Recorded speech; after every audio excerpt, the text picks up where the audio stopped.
We got to get people in there that can hit. What are we doing? We stink. And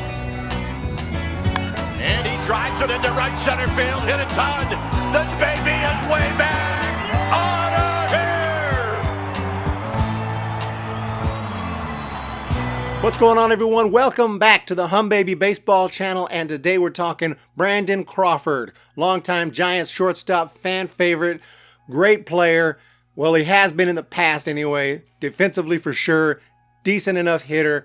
We all love him. Bay Area guy. Got that picture of Brandon Crawford as a kid at Candlestick Park in around 1991 saying, "Please, Giants, don't leave." I was the same kid there, 11 years old, at Candlestick Park saying, "Giants, please don't leave."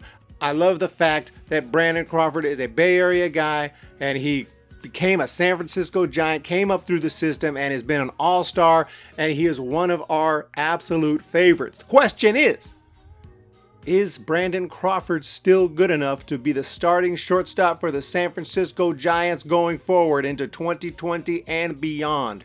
That's the question we got to ask, because unfortunately Brandon Crawford's numbers last season were not the greatest. We're talking 228 batting average, 11 home runs. Repeating, 228, 11 home runs.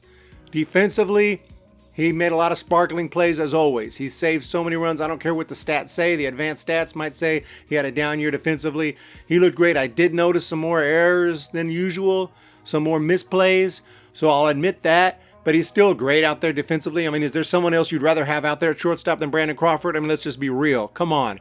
If this was like football, we had a defense and then we had an offense, we would definitely be keeping Brandon Crawford on defense. It wouldn't even be a question.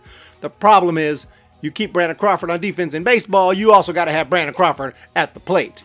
And he had a really tough year, and he never really got hot. He never really went on any stretches where he was hitting well. I mean, we've seen him hit well. We've seen him get hot. He had 7 hits in one game. I mean, he can hit. And he's got pop, usually. He's got a 20 home run season. So it's tough, man, to watch, because we all love Brandon Crawford. There's a couple ways to look at it. You could say, well, he's only got 1 more year left on his contract. Just let him go out there. We're not winning anything anyway. Finish his career as a Giant after this season. Then we can reevaluate because he's a free agent, and that might be the end of the road. Maybe we can bring him back as a backup. I have no idea. I have no idea what the plan would be after next season. But he is signed through next season, so it just seems logical to let him go play out another year. Another way to think of it is, hey, we got to start making changes now. We got Dubon. We got to get him playing time. We got Solano. The guy hit 330-something last season. The guy just rakes. He's got to get more playing time. We got to get people in there that can hit. What are we doing? We stink. That's another way to think of it. So if you want to think of it that way, maybe it's time to move on. Maybe it's time to start putting a different team. Crawford is not going to be here in 5 years. So why have him here for another year? Just because he's signed through next year, if you can do something about it, if you can trade him, if you can do something about it, that works financially and works with the roster, why not do it to make the team better? Why? Loyalty? We've been loyal to the guy, made him an absolute millionaire, and he's helped us win World Series championships. And we love Crawford, and hopefully Crawford loves the Giants and the Bay Area, obviously. But when you're hitting 228, what are we going to do about that? So I'm pretty sure, if it was up to me, obviously I'm sticking with him through at least spring training, give him a chance to make a team. But if spring training comes and I would let him know and say, look, Crawford, Crawdad, my man,